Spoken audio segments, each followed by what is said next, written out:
semuanya balik lagi buat kita. Jadi kalau kita selalu husnuzon billah pada Allah, selalu berprasangka baik sama Allah, kita tahu bahwa Allah nggak pernah mau bikin kita susah kok. Allah nggak mau pernah bikin kita sedih kok. A'udzu billahi minasy syaithanir rajim.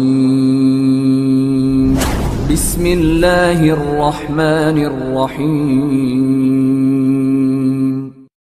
Mbak Karissa bisa ngasih kita pesan apa sih yang bikin waktu saat itu begitu yakin Islam gitu ya. Kalau di sahabat Rasulullah memang banyak sih yang mualaf ya, itu kan memang langsung ngecum tuh, langsung ke depan tuh kayak si Umar bin Khattab ya. Ya mungkin Mas Andre sama Mbak Karissa ya sama seperti itu menurut saya, begitu syahadat langsung nancep gitu Islamnya. Dengan jadi dengan cobaan-cobaan tadi itu ya biasa aja. Ya mungkin itu aja pertanyaan dari saya. Assalamualaikum warahmatullahi wabarakatuh. Waalaikumsalam. Mau Mbak Karissa dulu yang jawab? Ini pertama ya, saya syahadat, terus kenapa saya kok kayak ngebela Islam banget ya. Seperti tadi pertama saya kasih tahu tadi, saya sebagai pendebat Kristen awalnya tuh saya sebagai pendebat. Ini dulu nih bagaimana rasa bencinya saya sama Islam. Pasti zamannya waktu dulu sebelum 3 tahun yang lalu, kayaknya gimana sih ini teroris nih ya, jujur ya, gimana sih perasaannya ini, ngapain sih jihad, ngapain sih begini, tukang demo segala macam ya kan, gereja dilarang-larang. Nggak taunya itu terbalik Pak, kayaknya Islam nggak ngelarang gereja. Enggak, saya ngeliat terus demonya karena apa? Karena saya berpikir gini, pertama, pada saat saya baca Nehemia 8 ayat 6 sampai dengan 7, itu pertama ayat yang saya baca, kenapa umat Islam yang jalanin. Kalau mau ada handphone silakan buka Nehemia 8 ayat 6 sampai dengan 7. Pasti kaget bacanya. Ya. Itu Nabi Ezra bersembayang dengan melafalkan Allah Maha Besar sambil diikuti oleh makmunnya umatnya dengan kata-kata amin sambil mengangkat tangan, lalu menyembah Tuhan dengan wajah hingga ke tanah. Benar nggak isinya? Ayat berapa? Nehemia 8 ayat 6 sampai dengan 7.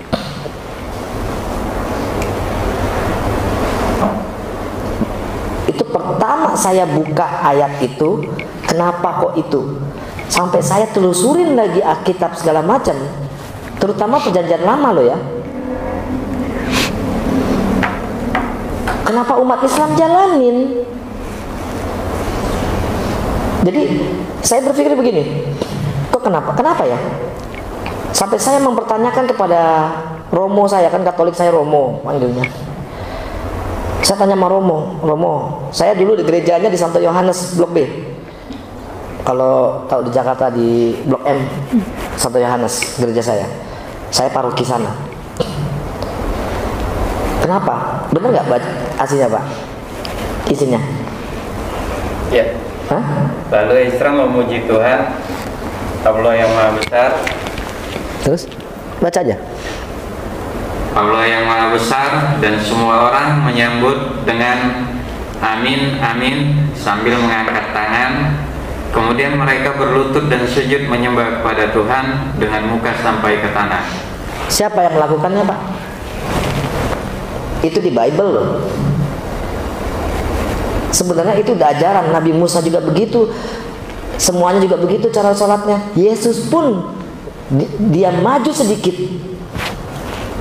dengan cara menyembah.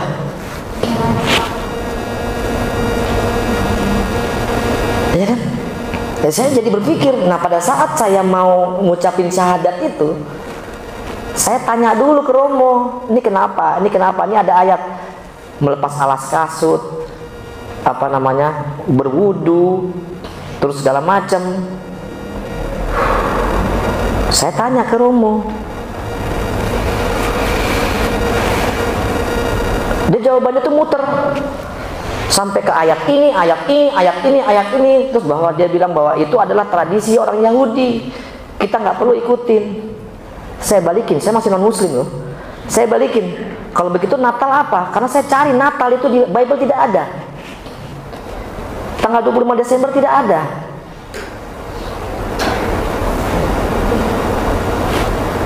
Apa? Ya itu kan ngikutin ya kayak gimana? Saya bingung sendiri ngomongnya. Ya ternyata itu tradisi yang sudah diiniin di Yunani, di ini. Bisa ngikutin tradisi itu, kenapa nggak bisa ngikutin tradisi Yahudi yang seperti Anda bilang? Sampai dia bilang, udah Andre, jangan terlalu dalam, imani saja. Itu kalimat yang selalu untuk tepatnya, imani saja. Jadi mereka menggunakan iman dulu baru akal. Kalau kita itu akal dulu baru iman. Itu Islam. Sampai saya bilang, ini kalau nggak bisa jawab satu pertanyaan ini, saya akan pindah ke agama Islam. Dan dia bilang, gereja tidak akan kehilangan satu domba pun. Yang tersesat akan dibuang. Berbeda sama Islam, pada saat kita memurtad, berusaha keras untuk supaya tidak murtad. Kebalik bang. Maka dari situ saya syahadat, dan saya itu langsung kayak bikin YouTube itu langsung menyerang, bukan menyerang, saya menjawab pertanyaan-pertanyaan mereka seperti saya dulu menjawab apa namanya ini mereka. Saya balikin. Kayak gitu contohnya bang, saya bang. Kenapa saya benar-benar membela banget Islam? Gitu. Silakan Bu Karisa. Iya, terima kasih. Ya, jadi waktu saya syahadat, bekal ilmunya itu baru tentang mentauhidkan Allah, rukun iman, rukun Islam. Dan tauhid itu yang saya kena banget gitu, bahwa ya ampun selama ini gitu ya, saya kayak udah berapakan Allah gitu ya. Ya Allah yang satu inilah yang bisa disebut Allah gitu, yang nggak bisa disamakan dengan makhluk. Itu yang paling menyadari saya waktu saat itu gitu. Setelahnya kenapa saya juga nggak jadi mundur gitu ya, mungkin kalau kita tahu deh, kalau yang mualaf pasti kita awalnya pasti taunya dengan semua banyak peraturan dan ritualnya Islam gitu ya. Tapi alhamdulillahnya tadi balik lagi sama kayak kata Pak Andre, kita itu kan memahami Al-Quran dulu ya. Di dalam Al-Quran itu justru yang isinya perintah, larangan itu cuman 3%. 97%-nya tadi betul tentang menggunakan akal dan iman gitu, bukan iman aja gitu, tapi menggunakan akal dan iman, ngomongin tentang tujuan hidup, ngomongin tentang hubungan dengan Tuhan, hubungan dengan manusia, hal-hal lain gitu. Tapi kenapa yang diangkat itu lebih kayak Islam tuh susah, Islam tuh berat, Islam tuh banyak ritualnya kayak gitu. Nah, untungnya enggak. Untungnya saat itu saya justru cinta banget sama Al-Quran, itu udah kayak saya baca surat cinta gitu kali ya gitu ya. Saya berapa kali bilang di ngaji cerdas juga, itu surat cintanya Allah gitu ya.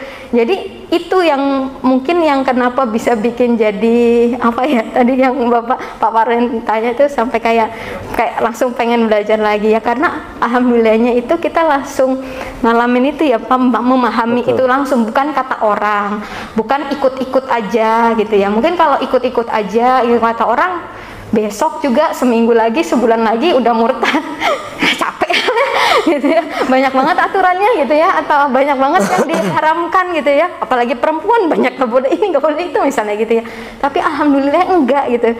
Yang saya lihat justru cintanya Allah sama kita manusia, itu yang saya lihat gitu. Jadi ya akhirnya makin hari ke sehari, walaupun banyak yang harus dikorbankan juga dengan keputusan ini, yang nggak ngerasa rugi.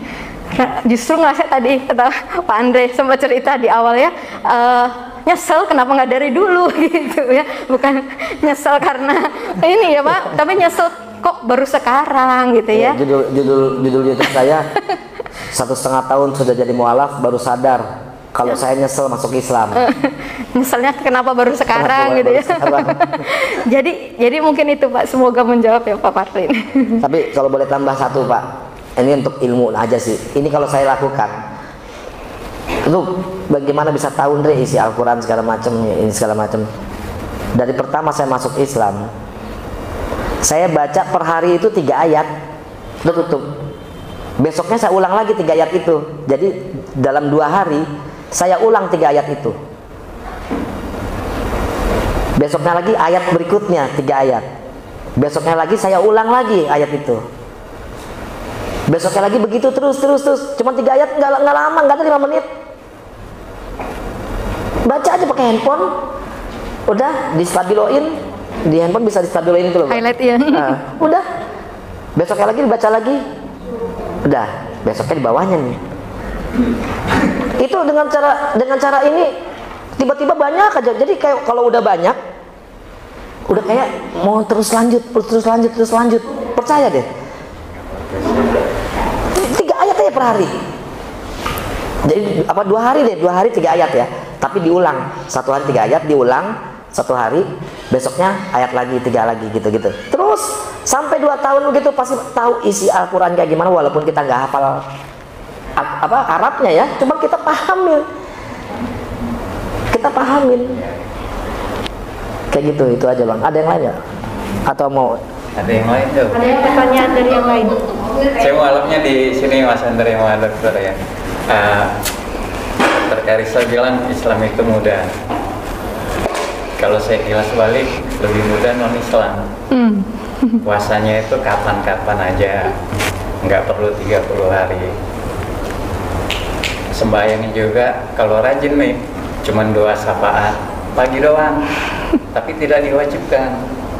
Ya, ini kan 5 waktu. Nah, maksud saya apa sih yang mendorong kalau secara kita hitung-hitungan itu justru lebih banyak dibanding saya dulu, kok dibilangnya mudah gitu ya. Mas Andre juga kok ngejalaninnya mudah gitu ya, mungkin bisa dibagi buat kita, karena justru kalau dengan logika ya justru lebih ribet ya kalau menurut saya gitu. Ini saya dulu yang jawab ya. Silakan. Ini sebenarnya pertanyaan teman saya. Bener, saya orangnya sangat logika. Kenapa harus 5 waktu sih? Kenapa nggak 4 waktu? Kenapa nggak 3 waktu? Maaf, aku nanya nih sama abang nih. Artinya Bismillahirrohmanirrohim apa bang? Dan nama Allah yang Maha Pengasih dan Maha Penyayang. Maha Pengasih itu definisinya banyak loh bang. Luas. Dikasih rezeki, dikasih apa segala macam. Tapi yang lebih utama apa? Adanya gitu. Ya semua sama, tapi yang paling utama apa? Allah kasih kesempatan untuk bertobat. Maaf kalau dibandingin sama yang non muslim, karena kita merasa dulu itu kita sudah diselamatkan. Ya silakan Bu Anissa. Ya.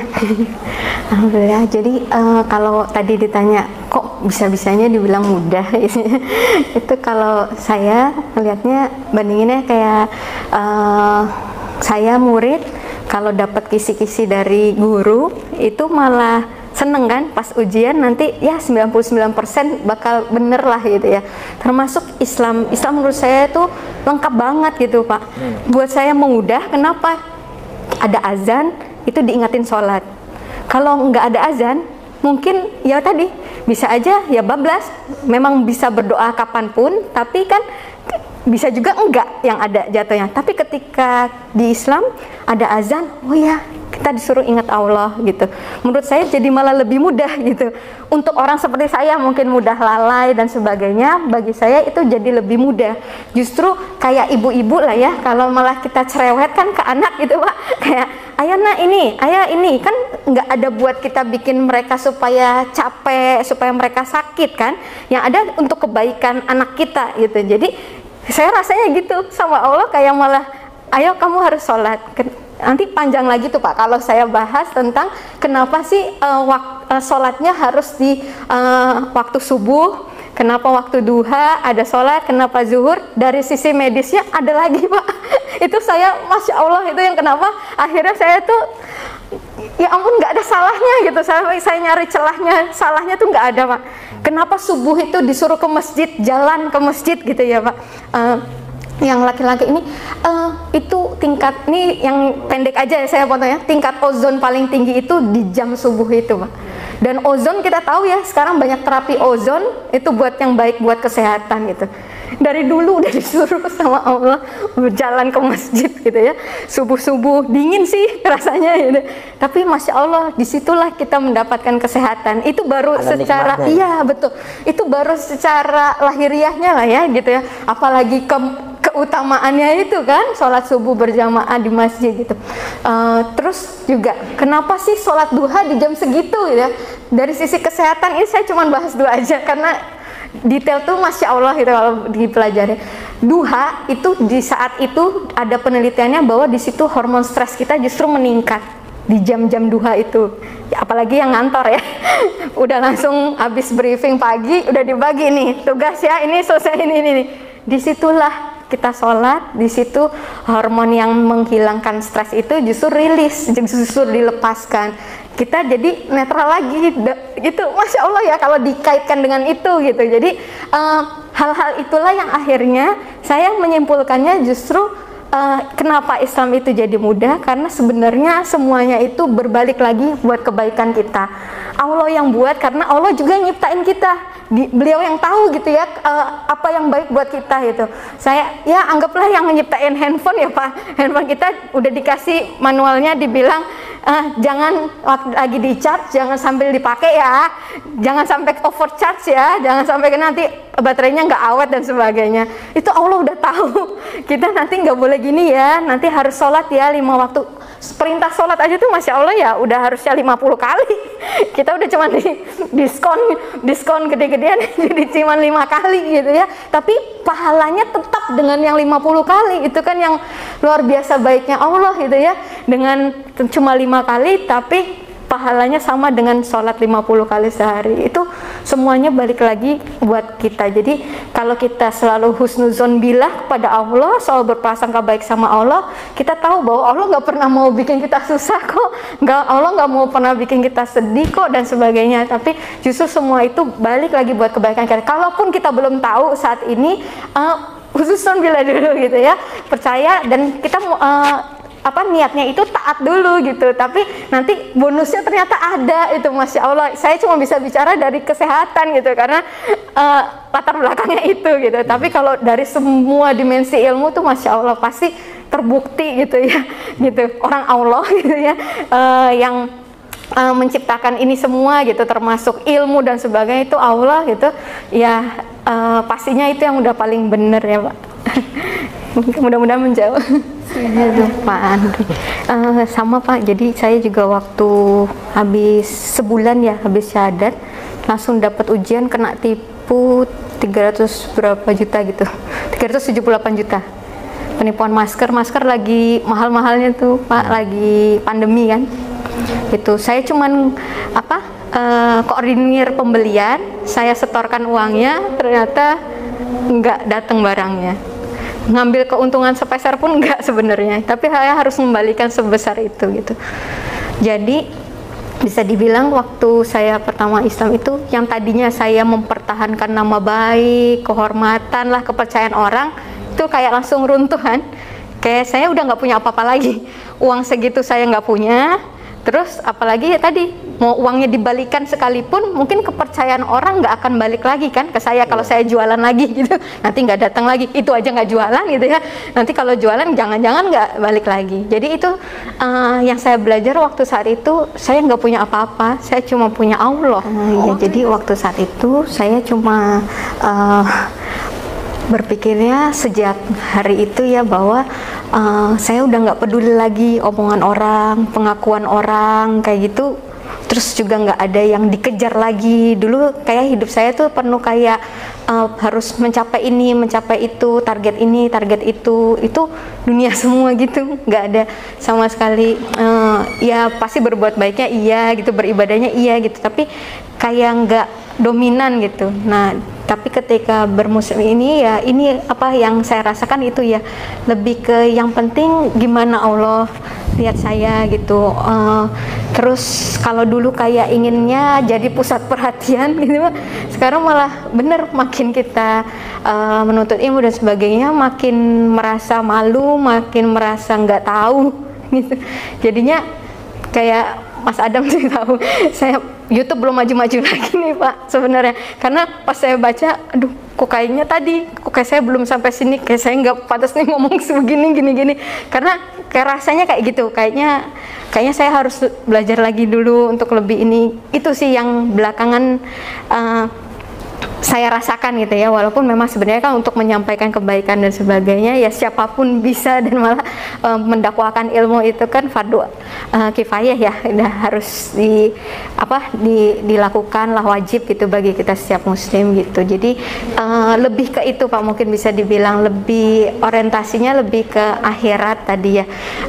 Udah bukan mikirin lagi kayak gimana punya uang, rezeki, juga mikirnya tadi bukan untuk dulu mau bikin rumah ada kolam renangnya misalnya gitu ya, mumpung karena punya anak kan. Tapi kalau sekarang mikirnya punya uang, oh mau beli tanah buat bangun masjid kah, mau bangun rumah Quran kah gitu ya, yang bisa untuk tadi kata Bapak saking cintanya sama uang mau dibawa mati gitu kan. Dibawa matinya maksudnya jadi pahala jariah kayak gitu, udah nggak arahnya ke yang tadi gitu. Barang juga kalau ibu-ibu sering misalnya koleksi apa segala macam, takut nanti pas dihisapnya kan dari mana dan kemana gitu ya. Kalau nanti kita mau jawabnya koleksi aja gitu, kayaknya nggak bisa gitu ya. Jadi itu sih ya, hal-hal itu yang antara lain paling beda yang saya rasakan gitu. Iya.